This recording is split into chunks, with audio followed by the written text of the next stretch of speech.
Dear CELPIP, hi. I've helped quite a few people prepare for the CELPIP exam over the past few months, and I really enjoy helping these people prepare for the exam. A lot of people have passed, some people have failed, but they keep trying. Sometimes they pass, sometimes they fail again. Sometimes they express their frustrations to me, all the things that maybe they didn't like about the test. So I just wanted to make a video talking about their frustrations. Sometimes normal people don't feel like they have a voice. They want to say something, but they don't have a loud enough voice. So I want to make this video to be the voice of my students. So, and not only frustrations, I want to just talk a bit about solutions as well. How maybe the test could be a little bit better, or, different things that would enhance the experience of the CELPIP exam. I mean, it's natural for people to be frustrated, especially when they fail, right? I mean, if you fail something, you don't like it and you criticize it. And if you fail again, then you get even more frustrated. And if you fail again, then you're even more frustrated. Some people I've worked with have failed 4 or 5 times, and they're really frustrated. I mean, that's a lot of money too. Imagine 5 times $300. That's $1,500. Wow. And not to mention the time that goes into studying. You have to drive to the test center, and the test takes 3 hours. Okay, so there are a lot of frustration. So I just wanted to make this video to talk a little bit about this. Now, the one frustration that I hear all the time is that people say it's too loud. The noise level it interfered with my ability to think. Okay, I mean, I know that you have to have one room with lots of people. I mean, how else could they, test so many people at one time? I think the easiest solution to this, that would require no changing of anything, would be just to get noise canceling headphones.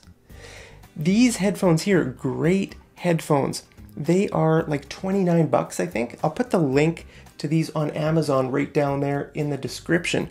But I think these headphones, or headphones similar to this, noise canceling headphones that go over your whole ear, I think that would really, really help enhance people's experiences, because then they can't hear anything else, right?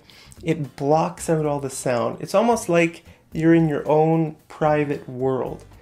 I tried on some really good noise canceling headphones the other day at a store here in Calgary, and I was amazed. It was a loud store. Everyone was talking, and it was like peace and quiet. They were really good. So I think this would be the best solution for the noise problem. Now, I know it would be expensive to, set up all the locations across Canada with noise canceling headphones, but hey, I think that would really improve people's performance. It would give them a better time while they're doing the test. So I think it would be a worthwhile investment. Hey, if you're a student and you would like better headphones, do you think that would actually help? Let me know down there in the comments if you think this is a good idea, or if you have a better solution to the noise problem. Okay, now another frustration people have is there's no break.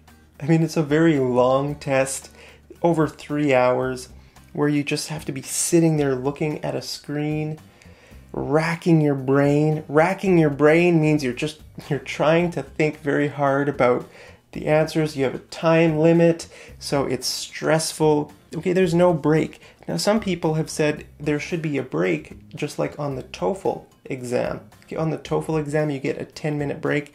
You can sort of move around, get up, stretch your legs, go to the bathroom. Okay, hey, I mean, 3 hours is a long time. Maybe people need to use the bathroom. So, I think it would be good to have a bathroom break, don't you think? I mean, on the CELPIP website, this is what it says. This is a direct quote from the CELPIP website. Your test time does not stop for any reason, including washroom breaks. wow, that's basically like saying, we don't like you. You're not a human being. You're an animal, okay? Humans have to use the bathroom. Sometimes, I mean, maybe you ate something bad before the exam or something. You need to use the bathroom. So I think this is a very valid request to have a bathroom break. I mean, so the solution to this is just have some humanity. Please, just have a little bit of humanity for the students. Give them like a bathroom break, even 5 or 10 minutes would be great. And even for people who don't need to use the bathroom, I think it would really help if they could just get up, stretch, walk around a little bit, maybe just take a breath of fresh air and get their mind away from the test for a few minutes. And hey, another solution I have to this problem is that I think CELPIP should offer free ice cream to everyone who takes the test. What do you think? An ice cream break. Halfway through the test for 10 minutes, you eat an ice cream and then you go back to your test. What do you think? Do you think this is a good idea? If you want an ice cream break on the CELPIP exam, click on the like button right down there. Then the CELPIP people might actually watch this video, might actually listen to this suggestion. I think that would be the best solution. Now, another frustration that people have is they have a very low speaking score.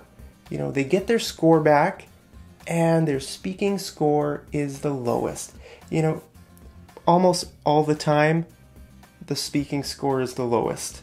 Everyone I've worked with, some people, they get like 12 on reading, 12 on listening, maybe 10 on writing, 6 on speaking. What? How is that possible? Then they ask me, how is that possible? Well, I don't know. Okay, so I need to take this to the CELPIP people. So if you're a CELPIP person, you're watching this, this is a big problem that people's speaking scores, I don't think, should be that much lower than the rest of their scores. Like, I've worked with some people who, their English is pretty good, and they're getting like 12 on reading, 12 on listening, and even maybe 12 on writing. Their writing is good, and then suddenly their speaking is way lower. Why is that the case? I think a solution, one of the solutions anyway to this problem, could be to put the speaking section first.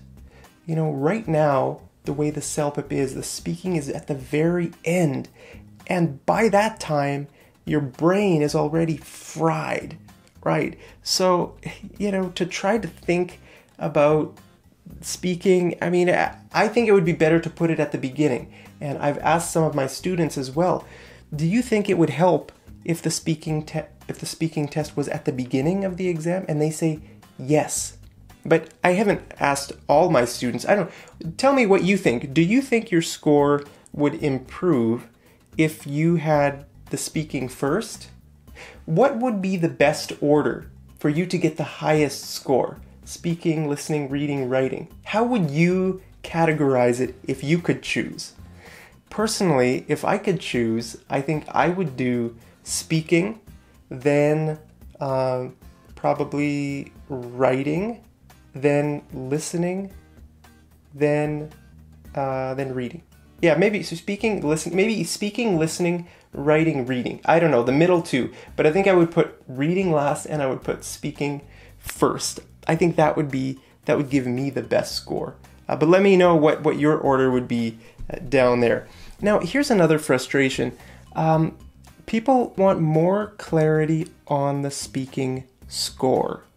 They want more clarity on how the speaking score is calculated. Like I said, if someone's getting 12, 10, and 6, they start to wonder, why did I do so bad? And sometimes they ask me, what's the difference between an 8 and a 9? Why would I get an 8 the first time, and then after studying hard for a few weeks, then my score drops to a 6? how does that happen? How's that possible? So these are some questions that people, I think, need more clarity on, that there's not enough answers from the CELPIP community about this. So that would be great if there could be a little bit more clarity around some of these issues. But hey, I want to know, what are your frustrations? If you've taken the exam once, twice, or 3 or 4 times, you probably have some frustrations about the test. What are yours? I mean, I've only covered a few in this video. I don't want the video to be too long. So I want to give you a chance to share your frustrations with the CELPIP people. Let me know let the whole community, the CELPIP community and me, know what your frustrations are down there in the comments so that things can improve a little bit. And, don't just talk about your frustrations, talk about some solutions.